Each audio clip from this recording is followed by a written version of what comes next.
Hey, Jason here at Shred Mentor Rock Guitar Academy. You know, one of the most common things that the guitarists who come to me for help are struggling with is simply knowing what to do in their practice in order to get better. Knowing what to do with the resources that are available. And the most important thing is you want to have a cat.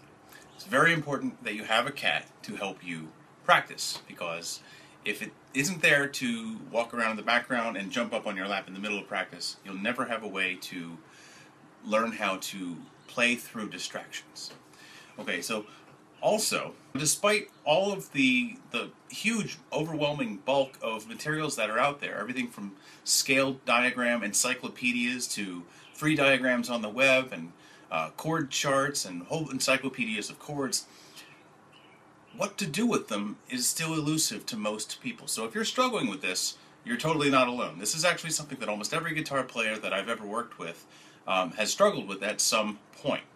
But here's the thing, all right? When you look at any kind of reference material, let's say like this, what I'm going to call a diagonal minor scale. This chart is something that I made, so don't get overwhelmed right away when you look at all the different shapes and stuff. The different colors and shapes are just to help you see how the same note reoccurs in multiple octaves.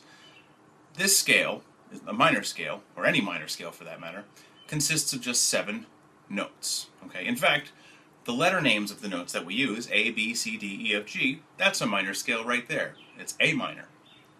It's also referred to as C major. It doesn't really matter overall, it's the same 7 notes. What we call the natural notes, those are like the default key. So you really have 7 ingredients. Each one of them sort of does a certain thing. It plays a role within that scale, within the harmony of that scale.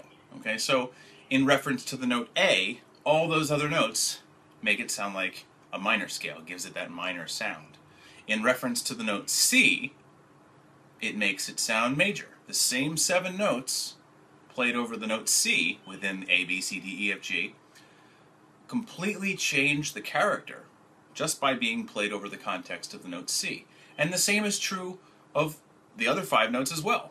B is a sound that we call Locrian. D, that gives it a sound that we call Dorian.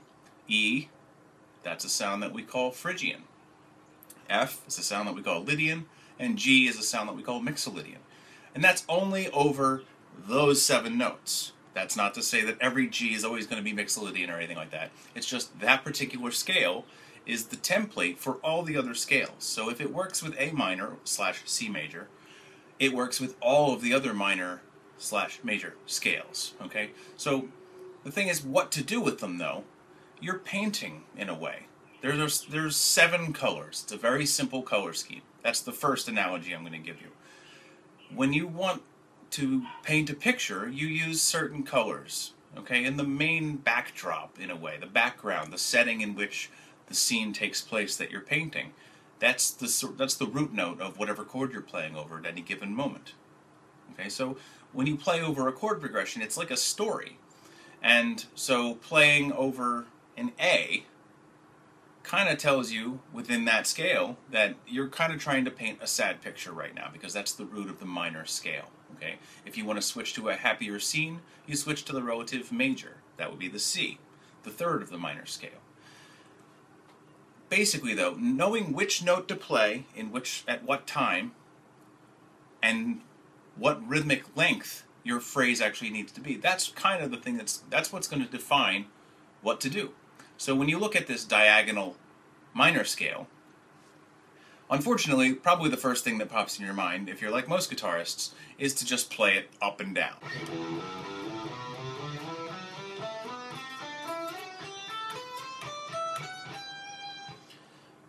Now, the thing is, that's not music. That's a scale. Okay, so that brings us to the second analogy. When you look at a scale diagram, it's like looking at a road map. All of the notes are going to be there, at least from one position to the next. That's not to say that you need to play all of them. You know, here's a map of I-95. If you want to use I-95, you don't actually have to go from Miami, Florida, to Fredericton, Maine. Okay, you can actually use it for the piece that you need. So you don't have to just play from bottom to top and back down. That would be way too much for most people. That's thousands of miles. Okay, with scale diagrams, it's the same. You don't need to go from bottom to top. It's just, if you're in this area and you want to get to this other place, you follow that scale. It's basically the same idea as a roadmap in that sense. So how do you know how far to go? That's going to come down to A, the rhythm, which is going to define the length of your phrases, and B, it's going to come down to which note to start on and which note to end on, which is going to really be determined by what chord you're trying to play over. Now, if you're just playing notes, if you're practicing, it's going to be assumed that there aren't really any chords yet. There don't need to be, but what there does need to be is your awareness of the context in which you're playing. Okay, so here's that diagram again. We're in the key of E minor. Every minor scale works this way. So it's really more useful to just start thinking in terms of the number. Every number in the scale is numbered according to its relationship to note number 1. Okay? One of those intervals you know probably already. If you've played power chords, they're also called 5 chords. That means you're combining note 1 and note 5. So here's 1 and 5. 1, 2, 3, 4, 5. That's an E5 chord. Okay? As I move down to 7, so this is 1, it's also 8. There is no 8 really. It's 1, 2, 3, 4, 5, 6, 7. Note 8 is the octave of 1. So really there's just 7 ingredients. And that brings us to the third analogy I'm going to give you. It's almost like you're cooking with ingredients. It's like a soup of notes, of harmony. Okay? Because all of the relationships between the notes, as well as so the melody and the harmony, come back to just the scale and its own unique sound. Depending on what kind of sound you want to get, you use a different scale. But most of your scales contain 7 notes, just like the A, B, C, D, E, F, G model. We've just moved that same exact interval pattern to a different note, E in this case. So that just by the spacing alone, that gives us that minor scale sound. We have E, F sharp, G, A, B, C, D, and E is the 8th and thus the first note all over again.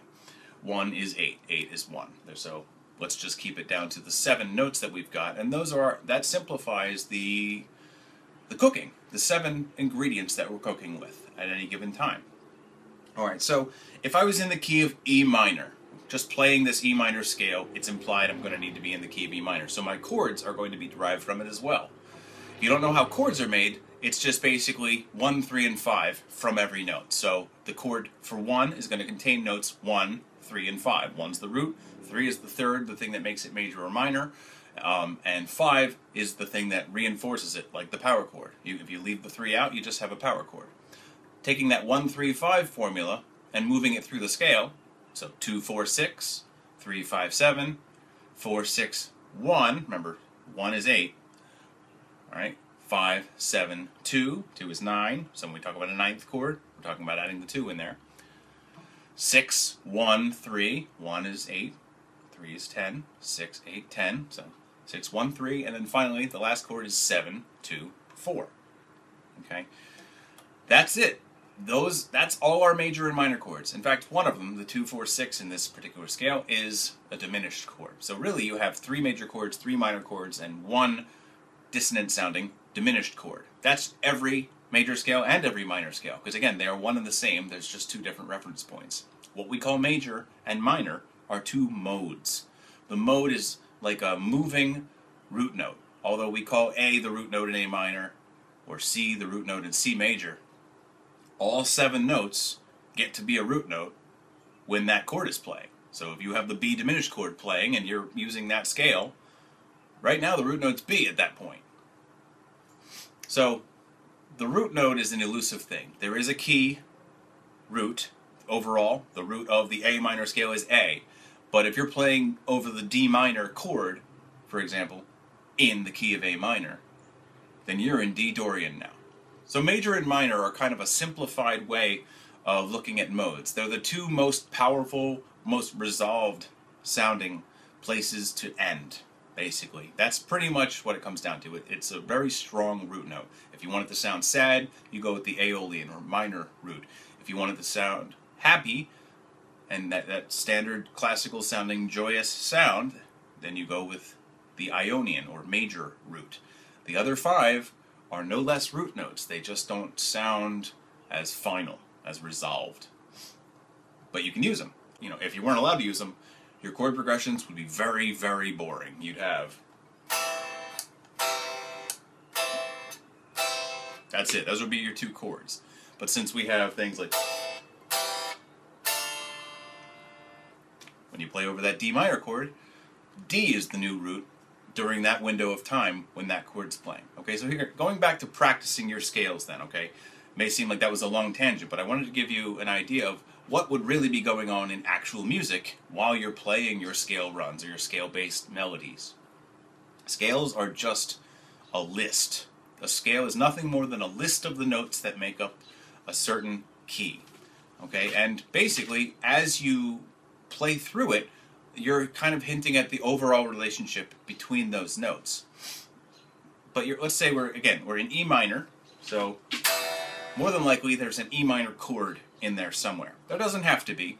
You can be within the key of E minor and be playing the E minor scale, but your chord progression may not even contain an E minor chord. It happens. But let's just say, for the sake of this, that there's an E minor chord. And more than likely, since it's the root note of the minor scale that we're playing, it starts with it. Okay, so let's just pretend that we're going to play over something that's nothing but an E minor chord in the bass. So the next thing we need to think about then, okay, is what makes up an E minor chord in this scale? The 1, 3, and 5. 1 is E in this case. 2, 3 is G. 4 is A. 5 is B. So E, G, B. It doesn't really matter which E, G, or B, too. Just as long as you know what the chord's made up of. You can start from any E, any G, any B. But those are the notes that make up the E minor chord. So those are the 3 notes, one of which you want to start your phrase on. Okay, because then you also want to try to land on it. You don't have to start on it, but if you want to hold a note out, by the way, then you kind of want to land on one of the notes that's already in the chord. Those are the notes that already go together. The chord is already planned out for you. The harmony of the chord is already planned for you. So the idea is to stick within it, within your melody. Not solely. The whole scale is there to make melodies with, but you want to kind of stop off at points on the notes of the chord that are playing right now. That's how you make those melodies that sound like they were just, or they were brought from some other world. They're just being channeled. That's how, something that sounds so planned, like it was just meant to go that way. That's how it was meant to go that way. That's what the chord harmony is based on, the 1-3-5 formula. So don't forget that. That's how you make your own chords out of all 7 notes in a given scale. Notice I said 7, not 5. So don't try to make chords out of your minor pentatonic scale, because that is like a minor scale that's missing 2 notes. You're missing note 2 and you're missing note 6. So when you want to play over chords using your minor pentatonic scale for melody, go back to your natural minor scale to make the chords, okay? Because otherwise, 1, 3, and 5, well, the 3rd note in the minor pentatonic scale is really the 4th note in the minor scale. You're missing a 2. So there's an example of why you wouldn't do. You get a very different sounding chord that wouldn't sound very good. So our basic major and minor chords all come from the scale. So here's an example of how we can use that diagonal minor scale over an E minor chord. Okay, here's the 12th fret, E. Okay, we have a G right here. I'm purposely starting up in the higher range of this. You can start anywhere, though. It doesn't really matter. You got to start somewhere. So just pick an area. I'm going to start very safe. Your root note over the chord with the same root note. It's about as safe as you can get. So here's E. And I don't want to miss the notes that I've got just right now. I might want to just descend at some other time, but I'm going to go up the scale and then slide back down. So I want to ascend before I descend. I left myself a little room above the note I'm starting on within the scale. Slide.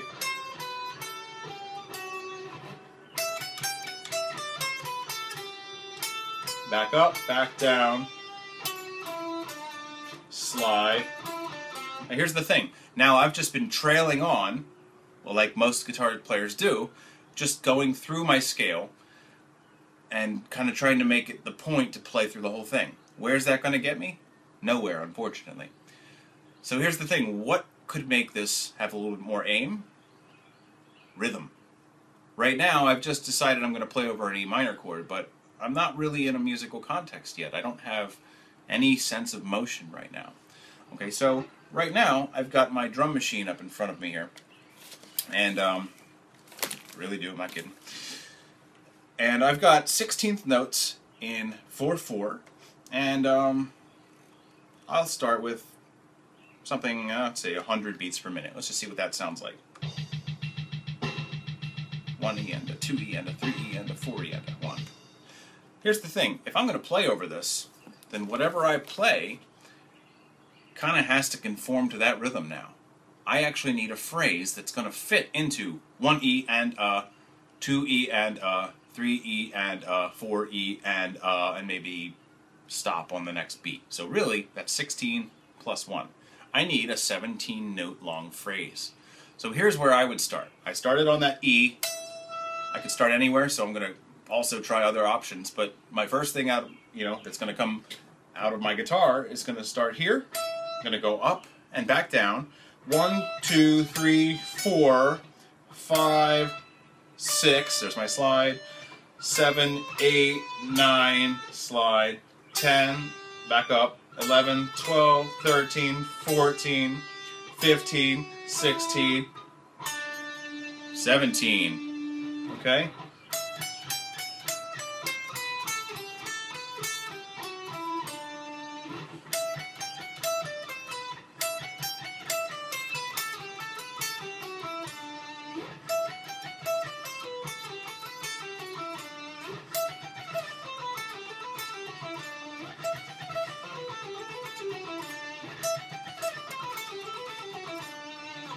Okay, so you need to kind of work it out a little bit first, but plan how long the phrase needs to be based on rhythm, and then give it a shot, okay?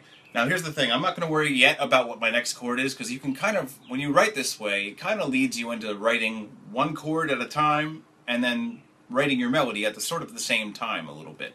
And so, depending on where I landed, in this case it was on a D, we'll get into what could go with that D next, but let's give that a shot. After 4, I'm going to start that phrase and see if I can even keep up here. 1, 2, 3, 4. 2, 3, 4.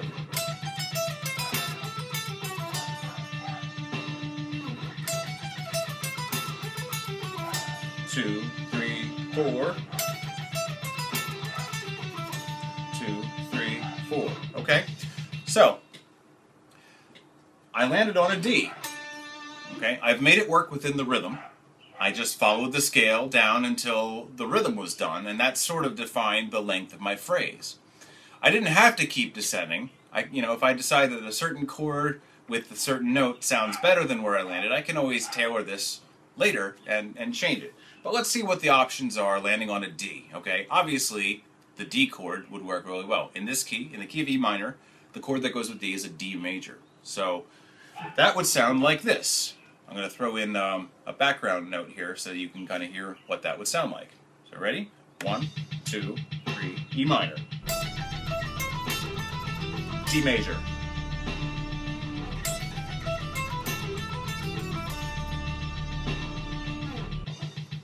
Okay, so it ends on a little bit more of a happy note. Again, this wouldn't be the end of the music or anything. That's not my whole song. But let's look at another option. Let's say I want to keep this a little darker, a little bit more sad, before I lighten up the mood with any major chords.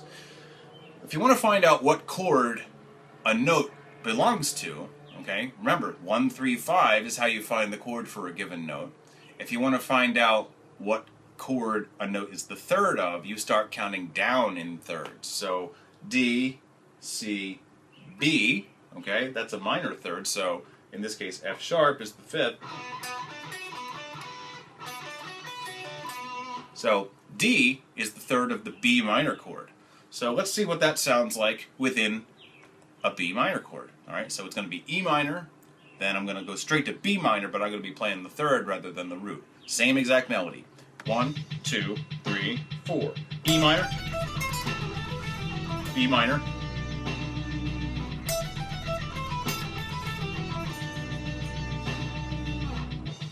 okay? A little bit of a darker sound there. Okay, so let's see what the next option would be, okay? Basically, if I want to find out what chord D is the fifth of, I count down 5 notes, starting from D as 1. D, C, E, A, G. Okay, so it's the fifth of the G chord. G is actually the relative major of E minor, by the way, so that's going to basically sound like a major scale at that point. Let's see what it sounds like. This is a great way to lighten up the mood if you want to go from basically the minor root to the major root. So let's hear that. E minor to G major. 1, 2, 3, 4.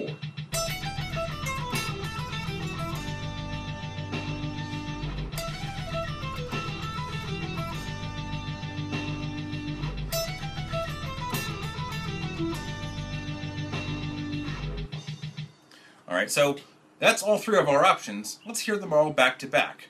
E minor to D major, E minor to B minor, then E minor to G major, all back to back, okay?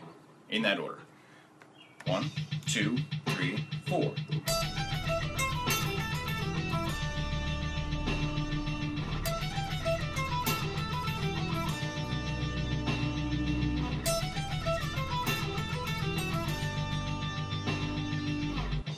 Okay? So out of those, I kind of like the B minor, but that's just a matter of taste. I always kind of like to go for darker sounding music. So let's just say, for the sake of this, that I decided to go with B minor. Okay? I really like the sound of just... In fact, that's basically a 1-5 progression, which is one of the strongest sounding and thus the most common chord progressions out there. The thing about the 5 chord in any particular scale is that it sort of pulls back to the root chord. It's just, that's why it's called the dominant for some reason. It's just this strong, it's not for some reason, it's just the way our ears hear the harmony really, but it really just strongly tends to pull back to that root note very, very strongly. Now here's the thing, I've got my basic melody I started with and I've come up with a chord progression based on it, but you know, my melody, I didn't really think much into it other than counting through it and landing where 17 notes later lands me. So I'm going to try just changing the last note. Okay, so as I get here,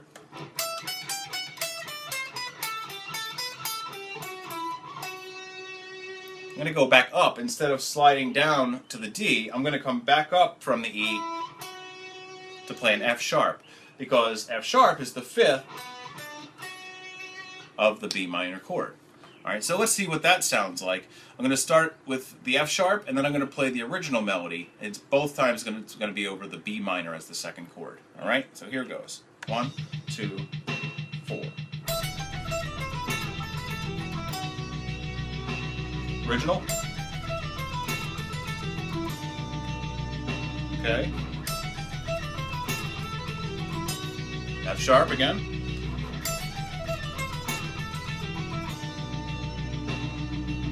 Okay, so there's both of them, and you know, really they both sound good to me. Again, it's built right in to the chord harmony though. That 1-3-5 formula is more than just how to make chords, it's how to make melodies that go with those chords. So the thing is, I have both options now.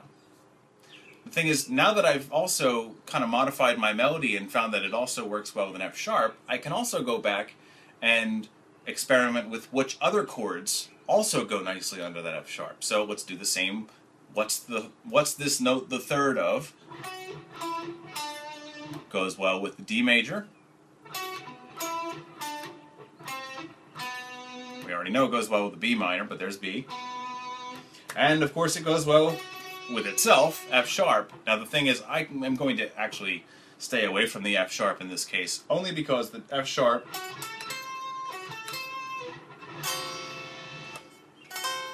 even when I take away the distortion, it's not that strong a sounding chord. There's nothing wrong with diminished, it's just more dissonant. So I'm going to just not use that option, but that would be the third option. Okay, so also the thing is, the note that you're playing is also going to be the most obvious possible note that you could play over that chord, so it's not going to sound that interesting.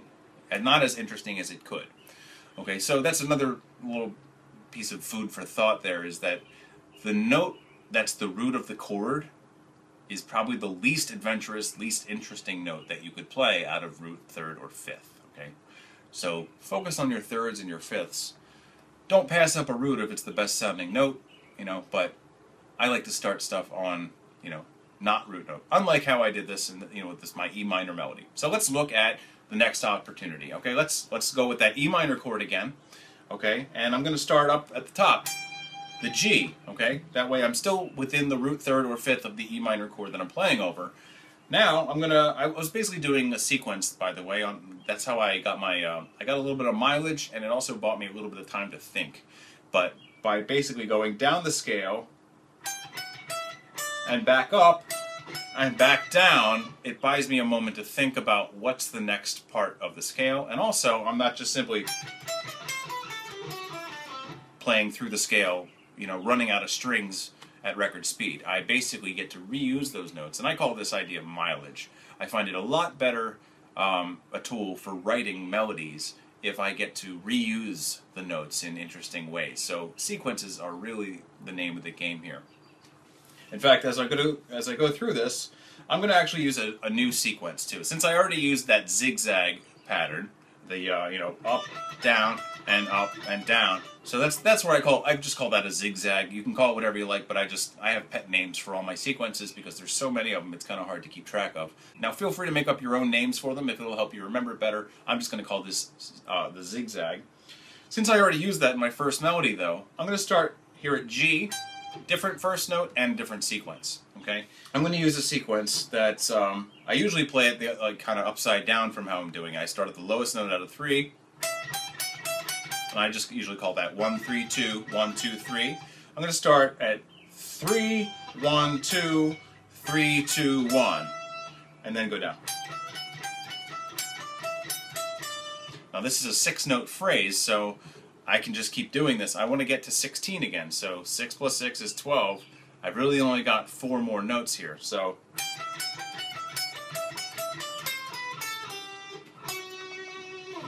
okay, so that's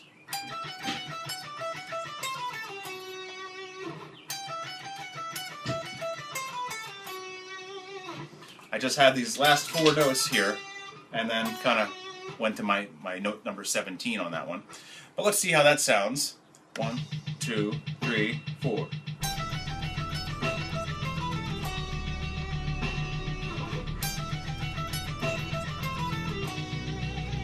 Okay, so F sharp again.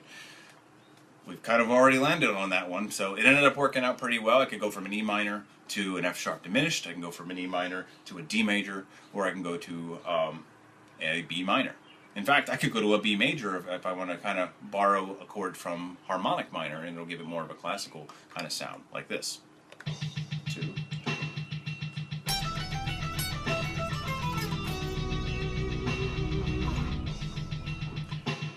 And see how it kind of pulls back to the E minor. So there's a lot of different options, but if you've ever been kind of stuck in a rut and you don't know what to do with your scales, that's what you do. Okay, you just grab a rhythm so that you have an idea of how long your phrase needs to be. It doesn't have to be straight notes either way. I'm just doing straight 16ths for an example, but the more interesting a groove, the more rhythmic variation you have, the more interesting your melodies are going to be. If you're trying to build speed, then you should use scales to do it rather than just random things. No one really wants to hear random stuff. Even atonal music tends to turn out better if you put a little planning into it. And plus, if you do something random, unless you record it, you're not going to know what you did later anyway. So, and then you're going to, even if you do record it, you're going to have to go back in and figure out what you did. So, I'm really a huge advocate of building your technique around the scale shapes from the scales that make the sounds you want to make, rather than have all these boring exercises that don't have a lot of musical value and then somehow figure out how to bridge the gap. The way you bridge the gap is don't waste your time with stupid exercises that don't go anywhere. Make your actual exercises yourself out of scales and rhythm. And don't randomly play through the scales. Either pick your notes, know what chord you would be playing over, so that when you go to record it over, you know, some kind of a sequenced beat or something like that. Like I highly recommend Easy Drummer if you're recording into a computer, and you can just use the grooves that are in there, or you can just click on the bass drum, just drag it across. Another reason to use Cubase, by the way, it's really awesome software for doing anything MIDI sequence. But to get your ideas out in one-man band fashion, you can kind of practice writing phrases and putting chords to them based on the notes that are right in your scale. All the answers are right in your 7 ingredients of your scale. Okay, so that's a lot of stuff I just covered there, but basically that's what you do. Until next time, rock on and have some fun being creative with this.